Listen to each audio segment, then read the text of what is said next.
This is Killer Innovations, a show about ideas, creativity, and how you can innovate.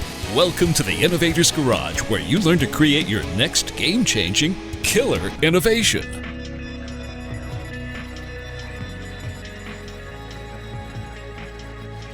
Welcome to Killer Innovations. I'm your host, Phil McKinney. We are back here in the studio this week. If you've been a long-time listener of this show, you know that I guess I would affectionately refer to myself as an architecture geek. That was my original passion and desire and what I wanted to be when I first went to college. And then as I figured out, my passion on the architecture side bled over into computer graphics, and that's where my focus was. But design, in my view, is one of those things that has a huge impact, whether it's designing products and services, and I've been the beneficiary of across my career, particularly at HP, where I had the industrial design teams reporting to me and designing products and services. And one thing that I think does not get enough thought is around designing spaces that can both encourage, or in some cases, bad design, discourage creativity. You know, how do you use the environment around you to actually help fuel or feed your own personal creativity? That is the topic for today's show. I had a book land on my desk from a publisher who was promoting a new book. I looked at just the cover of this book and knew right away that I need to have this author on my show. The title of the book is My Creative Space: How to Design Your Home to Stimulate Ideas and Spark Innovation. Isn't that a great title? It's a great title for the show. For you, the longtime listeners who've been with me for a long time, we've talked a lot about how to be more creative and better ideas. This is the perfect title. When I read it, I've got the book. I'll be quite honest, I haven't quite finished reading it because I'm too busy putting Post-it notes all over the place. But I want to welcome today's guest, Donald Rattner, who's the author of this book. Now, Donald is an architect, and he and I were laughing before we started the show today about, my failed attempt at wanting to be an architect. But Donald is, an educator, an author, but he's also a practitioner. He does this. This isn't, theoretical. He has taught at the University of Illinois. I went to the University of Illinois at Chicago. We won't get into that battle between Chicago and Urbana-Champaign. But he's worked at a number of different, including Parsons School of Design. And he does a large number of lectures and talking about really this whole challenge of creativity and how do you make people more creative. Donald, thanks for taking the time for joining us here on Killer Innovations. My pleasure, Phil. And thank you for being an architecture geek. We definitely need more of you out there. We rely on you. So when I first got the book and I, was flipping through it and looking at it, I'm actually in the middle of redesigning my studio. And again, longtime listeners of the show will probably say, oh my God, he's redesigning the studio again. Because I'm always looking for ways of kind of learning from myself what stimulates my own creativity, what allows me to produce the best show or the best content, write scripts, kind of get myself into the zone or into the groove. And so give us your background. How did you get to focusing on this concept of creative space? Yeah, it's a bit of a journey, as one might expect. For the first, 20, 25 years, I lost count. I was, kind of a straight out designing architect in practice, as you say. And I was very fortunate in the kind of projects that would come my way because they were almost all pretty well-funded, high budget, so I could do a lot of custom design. So if you could imagine, someone wants something, I have a blank piece of paper and I can pretty much do what I want within the normal boundaries, of course. So it was a really terrific time. And then I got hooked up with some resort developers who gave me a project to design 30 identical cottages as kind of sort of a remote hotel rooms from the main building. And of course, this is development, so time is money. And it was decided to do these cottages in using modular construction. So if you know modular construction, that's where you build, we'll call them boxes in a factory, and you actually truck them to the site and bolt them together, put them on the foundations that you've built there, and you've got a building. Well, the kind of process of going from pure custom design to a modular system of creative invention, of design, really kind of got me thinking a lot about the nature of creativity as a process. And as I kind of just dug into this whole idea, what constitutes creativity, I started to kind of stumble across a lot of research tying creativity to environment. And the more and more pieces that I kind of found kind of tucked away in academic journals or in blog posts or whatever, I start to say, this is a whole field that somebody needs to kind of pull together these disparate strands and start making a kind of systematic approach to designing creative space. And that's what led me to the book. So is there really a lot of research? I mean, I have to admit, when I was reading the book and reading background on you, et cetera, and I'm thinking about, a lot of people view design or architecture as almost kind of a, I don't know, you don't want to call it an accident, but it's kind of hey, we'll try this on this building, we'll try that on that building. Is there really good, well-founded research that shows the correlation between design of a space and creative output? Is there good research that links those two? Yeah, absolutely. But I think you put your, finger on something there, which is to say, for a long, long time, I think people who are involved in, constructing the built environment, we certainly understood intuitively that buildings have an effect on how we think, how we feel, and how we act. But it wasn't until the 1960s, 1970 that science really kind of turns its attention to this question and eventually gave rise to a discipline called environmental psychology. And this is the study of how the built environment influences how we as people think, feel, and act. And so it's been going on for, 30, 35 years now, but it's only in the last, I'd say, maybe 20 or so that scientists have looked specifically at the relationship between built space and creativity. And that, of course, coincides, I think, with the rise of technology, the web, social media, everything from the late 90s, the dot-com era up to the present. And so we now have quite a bit of research, and some of it comes from different angles. There's a lot of consumer research, so looking at how products and spaces that sell products might influence the customer decision. But it's there. It's just very scattered. Some of it gets through to the popular press, but a lot of it is just kind of tucked away and, kind of used only intermittently.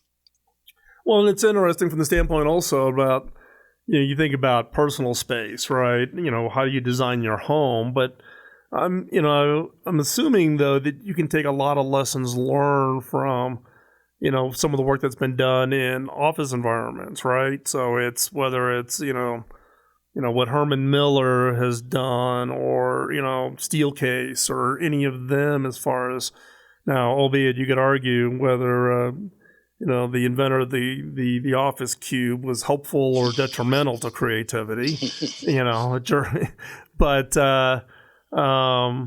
I know in the case of office environments, there's been this big argument about closed office environments, open office environments, and so I'm assuming that you can learn some from what's happening in the office environment to apply to your personal space too, correct?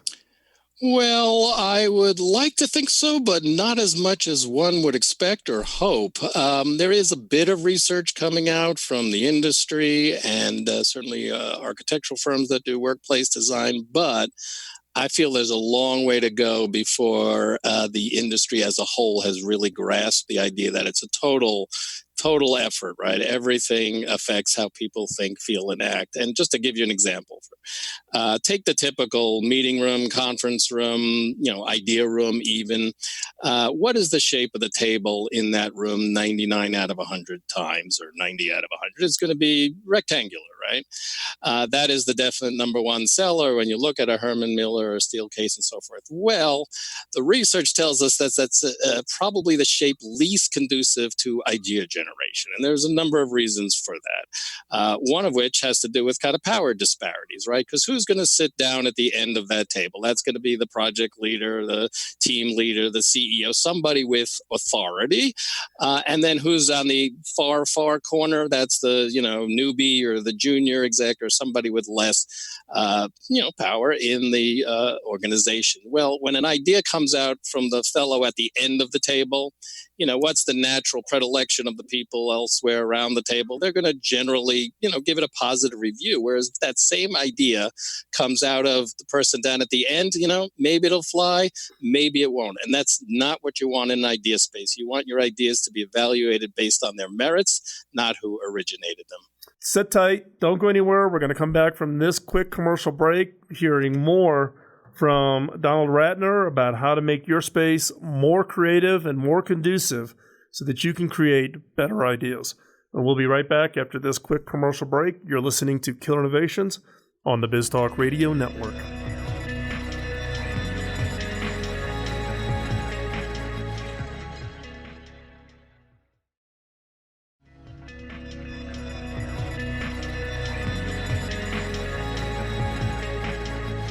Welcome back to the show. Today's topic is talking about your creative space, how to design your home to stimulate ideas and spark innovation. We are with Donald Rattner here in the studio. Donald is an architect whose new book, My Creative Space, I have devoured this thing. I'm driving my wife crazy with everything I want to now buy for the studio. I need it, honey. It makes me more creative, It says so in the book. Says so in the book, right? Donald says it in the book. So one of the things, what I want to get to in kind of teeing off this segment is what, I've got, like in my case, I've got an existing space. What have you found that works that people can do in their own homes just to start thinking about, doing these kinds of things in the house? Because it's overwhelming if you don't have a background in it. You don't think of yourself as an interior designer, and you look at these great pictures of people who've done these amazing things, and you're like, oh, I'll never be able to get that done. What is it that the average Joe can do to create a better space for themselves? Yeah, well, listen, I wrote this book for everybody and anybody who's interested in boosting their creative performance. So you don't have to be a designer or an architect to get something out of the book. I use the images as a kind of model for what we should all hopefully aspire to, but it really is geared towards the DIYer just as much as to the professional. Now, I would say a couple of things just to start off with. First of all, from the research and also from the study of what we call eminent creatives, people obviously who have changed the world through their creativity. First thing you want to do is to designate a creative space. That is to find a place that you feel like you want to spend the most amount of time doing your creative work. Because what happens is it's called classical conditioning, right? Almost like a Pavlovian response. When you enter this creative space, your mind shifts into creative mode because you've done it again and again, just the same way that Pavlov rang the bell when the dog was eating. So he associated the sound with the action. So here we want to associate place with mindset. The next thing to do is to make it a place you want to spend time in.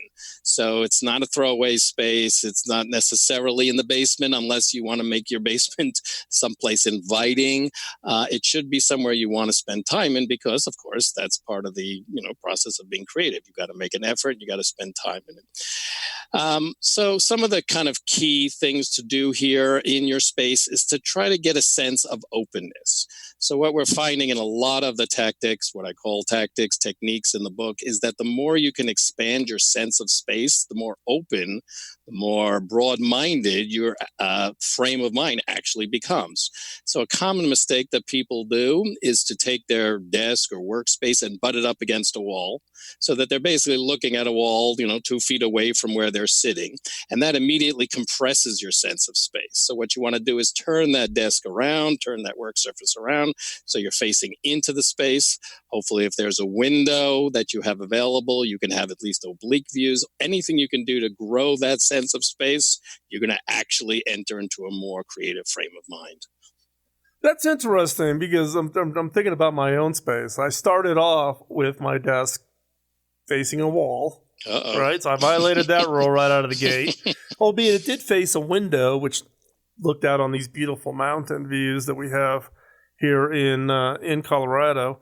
But in fact, recently I just turned my desk around to face into my space. So I look into the studio where I actually have my microphones and cameras and all that. And it is interesting because I don't feel as pinned in. I don't feel as constricted when I turn that desk around. And I guess I couldn't describe that feeling until just now when you mentioned it from the standpoint of, being conscious of the fact that you're kind of you're forcing yourself up against a barrier almost. You put a barrier right at 2 feet in front of you, and you basically do feel like you almost stuffed yourself into a cage.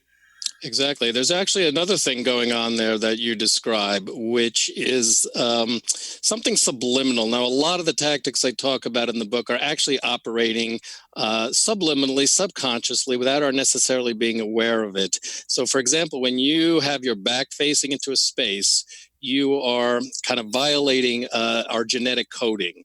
So there's something called prospect refuge theory, which says early mankind, early Homo sapiens from 190,000 years ago when we first appeared on the savanna in Africa, were bioengineered to seek out habitats that would provide them with the maximum prospect. So imagine like a 180-degree sweeping view of that which is in front of you, while at the same time protecting your back, flanks, and above from attack from hostile animals or tribes or what have you. And even though today we are no longer being pursued by wild animals for lunch, just the fact that you had your back exposed to the space subliminally raised your stress levels. And stress, if there's any number one creativity killer, it's stress, because it changes your mindset to a much more analytical, rational, self-preservation oriented rather than creative, open, risk-taking sensibility. So it operates on multiple levels. When you turn that desk around, you did a lot of good things for yourself. Well, it's interesting, right? The analogy, that you also hear about is cops never have their back to the door, right? The mobsters. Right, the mobsters never go into a restaurant and sit with their back to the door. Exactly. What about, in your book, you talk also about, expanding this openness by ceiling height, right? Right. And so, basement, 8-foot ceiling versus having something that has a 10-foot ceiling. Now, you may not have it in your house, but if you had that, what's the role of the ceiling height, that feeling of openness, do you think? Well, it's exactly part of what we're just talking about, which is that sense of expanding space, because space is not just left and right, forward and back. It's also vertical. It's three-dimensional. So they did an experiment where they had a lab room with an as-built 10-foot high ceiling. So they have the students come in and they do their creative exercises that can be measured. And then what they did is come in with some foam core and drop the ceiling down to 8 feet, and had another group of students come in, do exactly the same exercise. Then they judged the two, and they found that the students who were in the 10-foot space actually outperformed on their creative problem-solving exercise those in the 8-foot space. So there's exactly a very tangible, physical, literal representation of the idea that vertical space, three-dimensional space, the more you can generate that sense of expansiveness, the more creative your mindset will be. That's interesting. I wouldn't have thought that they actually would have tested for it, that somebody actually thought about that. But it actually makes sense, right? Because you do get that closed-in feeling. You almost feel like, you're pressed down upon when you've got the low ceilings. And you and I were talking before the show started about my passion for Frank Lloyd Wright. Now, I guess Frank Lloyd Wright's doorway entries would be viewed as oppressive. But when you get right. into the main space, though, lots of light, lots of high ceilings.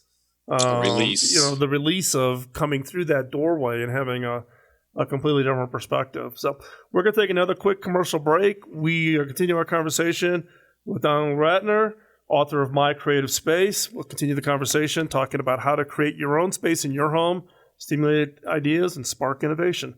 Don't go anywhere. We'll be right back after this quick commercial break.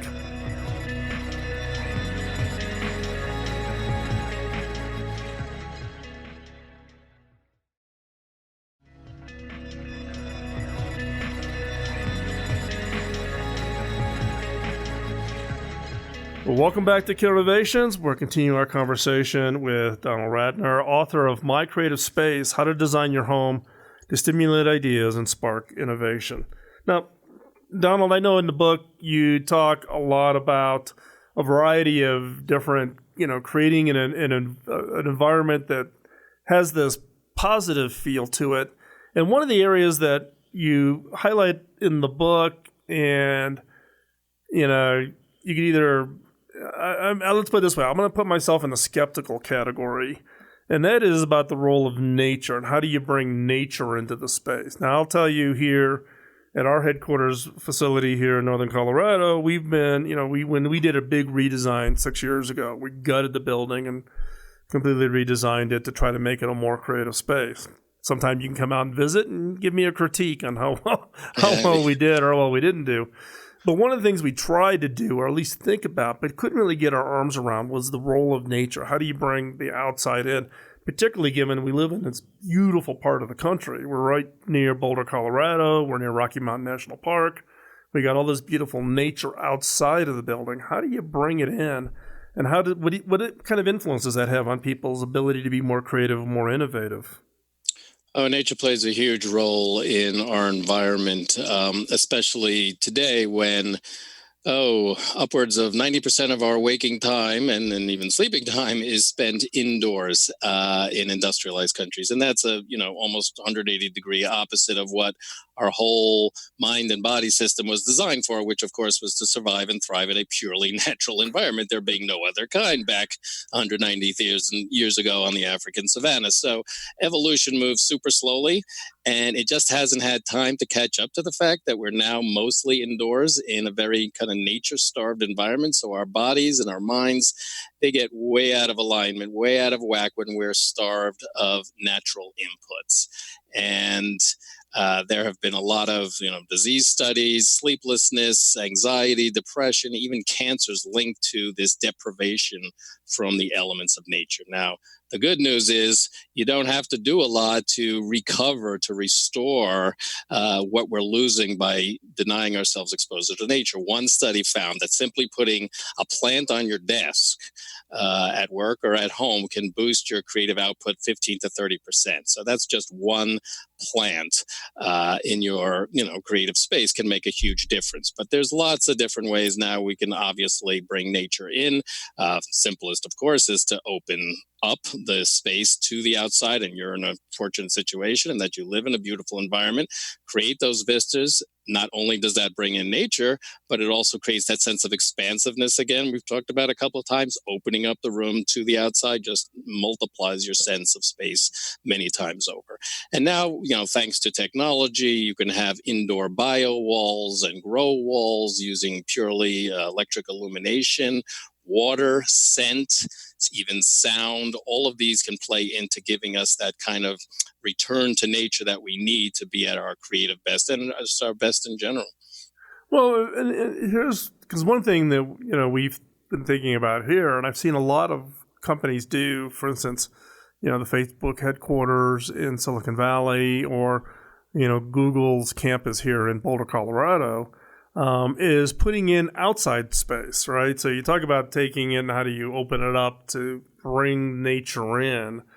Thoughts about those kinds of spaces of getting people up and out of their chairs and going out into that space, but making it, quote, it's part of the office environment, but, making that conducive. Because, for instance, in the case of Facebook, they've got this absolutely gorgeous, outdoor space that's built into the Facebook campus up on along the entire roof set of the campus. You go up there, nobody is there. Everybody's inside sitting in a cube, Yeah, so how do you, and this is always the challenge, right, for a designer to say, how do I make that so inviting that people want to engage in it? But does that have the same benefit, or is that too disconnected? No, it absolutely has that benefit. And, if you're in a situation where you're fortunate enough, whether it's at home or in a workspace, to have a natural environment, it could be just a small garden, it could be a huge landscape, it could be a park, it could be a rooftop. installation, yes, you want to get out. You want to get out there, absolutely. And it doesn't take hours and hours of exposure. You need a certain amount of inputs to achieve the necessary restorative effect, but you don't have to spend 6 and 8 hours out there. But you touch on a couple of things there. First of all, movement. Walking is one of the great engines of creativity. I think it was Friedrich Nietzsche, of all people, said, all problems, great problems are solved by walking. Locomotion, again, going back to our evolutionary selves, creativity and motion are all tied together. So you want to get that blood flowing. You want to get outside. You want to get daylight. That's one of the worst things that we do when we sit indoors all day, which is to starve ourselves of daylight, because our whole circadian rhythm is based on light coming through our eyes into our brains, and a series of bodily reactions happening as a result of the different times of day and the different colors. So you really want to get people out there. But what's part of this space will definitely get you to a certain point, but you have to have the culture. You've got to have the regimen, whether it's at home or work, to make people aware that these are the things you can do to help yourself. Well, one of the points, that you make also is that people get ideas more often at home than in any other type of environment, right? We tend to, as a business, right, we think about, we spent a lot of money 6 years ago redesigning our office space to create a better environment for our 200 staff here in Colorado, right? But your point is that people get ideas more often at home than any other environment. Yet I'm going to guess it's the one space that nobody thinks about of how do I make it more creative. Am I correct in that assumption? I think so. I think it's the, kind of great underutilized creative asset that fortunately almost all of us have, but are not using to the extent possible. And, home is a unique place. It is the only place on earth where you can really call it your own. It's the only place where you have total autonomy, or reasonably total autonomy and freedom. And that creates the kind of relaxed, unstressed atmosphere that is conducive to risk-taking and open-mindedness. It's also the place where you do the most, in a sense, unconscious ideation, subliminal ideation, right? Because in the office, you have to be very deliberate. You generally have to be very conscious in what you're doing, and certainly in interacting with others. But at home, you do all sorts of things where you don't have to spend a lot of mental energy, showering. You just lather, rinse, repeat, lather, rinse, repeat. Well, what that does is it allocates most of your mental energy to the back of mind ideation, where ideas collide and old memories come up and associations are created. And that's why you go, whoa, I just had a great idea for work standing in the shower. So in a kind of paradoxical situation, you sometimes get your best ideas when you're least trying to have them. And that's what the home environment can do. Obviously, in tandem with the work environment, you can then bring those creative ideas to market. That's where innovation comes in. You need the organization, you need collaboration, you need a group effort. Together, you've got a real win-win situation. Yeah, and in your point about, I could think back to my own experience about, coming up with ideas. It's that subconscious role, right? It's the old analogy, I just need to sleep on it, right? And let that subconscious, work into it. And we do talk about, your book talks about, specifically we're talking about the home environment and how do you make your home, more creative. In some cases, though, it's not just the space that you've defined, as you said before, designate a space, make it desirable, etc. But there's also little things you can do throughout the house, right? That could also help stimulate the creativity and the ideation. You don't have to go to your, quote, idea closet, to come up with the next great idea. Absolutely. And one of the key things I talk about in the book is idea capture, because, the sad fact is we, as people, generally lose most of our ideas within 10 to 15 seconds of having them. So that's why it's critical that you have a means of getting those ideas out of your head and onto paper or a whiteboard wall or whatever it is. So, yeah, you're sleeping, you wake up with this incredible idea, have that notebook next to your bed. Make sure you get it down because you're not going to remember it later. So everywhere in the house, there should be a way of capturing those ideas and not letting them escape. Okay, well, you just justified me telling my wife I'm putting whiteboards on every wall in the house, and I'm going to blame it on you. Do it. We're going to take a quick commercial break. When we come back, we'll continue our conversation with Donald Rattner, author of My Creative Space, How to Design Your Home to Stimulate Ideas and spark innovation. As we get ready to go to this commercial break, if you've got an idea for a guest for the show, please just drop us a note. Let us know. You can hop over to killinnovations.com. We're always looking for interesting guests who can contribute to the community. And with that, we'll be right back after this quick commercial break.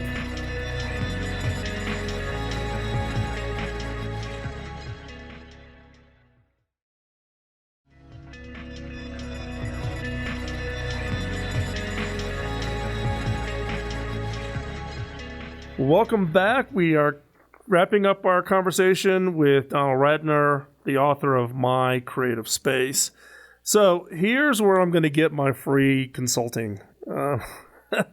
So the question I've got for you, Donald, is if you could design an ideal creative space for someone to try in their home, what would it look like? Well, Phil, I don't remember us discussing free. Can we clarify that just after the show? I'm waiting. I'll wait for the bill to come in. Okay. Well, that's a great question. Let's see. I mean, first of all, I just want to make, a point that you kind of touched on again in some of your early comments, which is what works for you. So I'm giving, 48 different techniques, 48 different tactics. And obviously, I'm not expecting anyone to implement all 48. And some of them you may even find detrimental to your comfort zone. That's okay. Put them aside. Do the opposite. Whatever works for you. It's all about testing and finding what's comfortable, whether at home or at work. But I guess, if you wanted to kind of boil things down to the essentials, I mean, let's first of all just talk about the physical bones of the space. I would say, kind of rule number one is if you want people to think outside the box, don't put them in a box to think in the first place. So whether that means breaking open the walls, making walls curved instead of rectilinear, windows, turning that desk around, facing into the space. Something we haven't talked about is artwork. Maybe you're just kind of consigned to a kind of interior space. Well, what they've found through research is that if you put up posters of travel to far off countries or landscape paintings, these can actually kick in as environmental cues, the same kind of response, mental reaction that you would get if you were literally looking out the window. So that sense of expansive space, again and again, it becomes very important. If you have high ceilings, great. If you don't, there are little tricks you can do. You can get wallpaper or paint stripes on your walls that lead the eye upward. You can use furniture with very low, kind of a low back sofa rather than something that looks oversized from the space. All sorts of things you can manipulate just among your belongings and possessions, not just the bones of the space. Try to get as much daylight in as possible, obviously controlling for glare and reflectivity, but certainly bouncing light off of floors and walls and furnishings is a huge part of creative well-being. Natural materials, another good use of form and nature is to have, wood flooring or stone flooring if you can, or even laminates that mimic natural materials. That ties us back into that sense of nature that we're all born with. Working walls, I talked about, having kind of whiteboard spaces, something to get your ideas out on display or delineate or draw a doodle. You don't have to be a visual artist. You just have to think visually, use that handwork. That's very important. We get as many ideas coming out of the hand and into the brain as we do from the brain down into the hand. That's another great creative asset that we sometimes lose sight of. So if you're a hobbyist at home, that's great. You're making things, plus you're exercising parts of your brain that you don't necessarily use at the office. Some kind of complementary neural pathways are happening between the two halves of your brain. Furniture, they've done a study where people actually are more creative in the presence of curved furnishings rather than that kind of crisp rectilinear sort of modern look. And that again gets back to our genetic origins, where we're kind of wired to be very wary of sharp knives and edges and animal teeth. So some interesting cues there. Color, I talk about blues and greens as being very creativity positive, all based on research. And again, beauty, making that space appealing, place you want to be there. Here's a couple of other things. Lighting, electric lighting. Try to use dimmable bulbs and switches, because what you want to do is actually lower light levels when you're in a pure brainstorming mode, because they found that we actually think more creatively when the lights are low because our eyes aren't focusing on very specific details or very small scale elements. You're more broad picture, big broad brush thinking.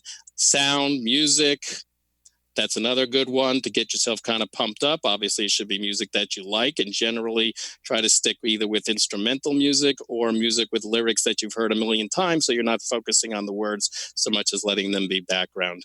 And even scent. I talk about specific smells that have been associated with creative thinking, and that all you need is, some of those scent sticks, or there are certain machines you can get. Very simple to do. All of these things I talk about in the book. So here's one. The lighting one was interesting, right? On the dimmable piece, and you talk to a variety of different people, and people all have different opinions on lights that are positive, lights that are negative, right? Lights coming off of your mobile phone, the whole blue screen, and not allowing you to sleep. In the case of light in a room, you say dimmable. The one question that I always have is about light color. Right? Is daylight lights better, you think, for creativity versus a warmer light, or what? Any thoughts on that as an example? Yeah, and not just my thoughts, but what the research is showing us. Actually, blue light is conducive to creative thinking, and that's the morning light after the sun has already gotten over the horizon. So you're talking, depending on where you are in the country and time of year, 9 to 12, 9 to 1. Once the light starts turning neutral and then amber, we start feeling a little kind of worn down. That's when we go to the coffee station. That's when you want to do your more kind of analytical work or administrative work. But you put your, again, finger on another good point, which is those screens are kind of throwing us off whack because they're perpetually blue. Yep. So what you'd really like to do, I talk about in the book, at home certainly, is to use light color changing LEDs, which you can use apps to change their color to mimic what's happening in the sun trajectory, and then you're really more in tune with what's happening outside as well as inside. Hey, Donald, thank you so much. As I said, I was really excited to have you on the show today. You have definitely fed my geekiness on the architecture side and made me aware of a lot of work that I just didn't even know existed. So listeners, I would encourage you to go out and pick up the book, My Creative Space, How to Design Your Home to Stimulate Ideas and Spark Innovation. If you are into the innovation creativity space, you want to make your space creative, pick up this book, take a look at it, apply those techniques, and have your environment take on a whole different role in supporting your ability to be more innovative and more creative. Donald, thanks a lot for taking the time. We will have contact information for the book and Donald and his social media contacts over at the killerinnovations.com. So hop over there and check those out. And Donald, thanks again for joining us here at Killer Innovations. Thank you, Phil. Enjoyed it very much. Thank you. And we'll talk to everybody next week here on the show. Bye-bye.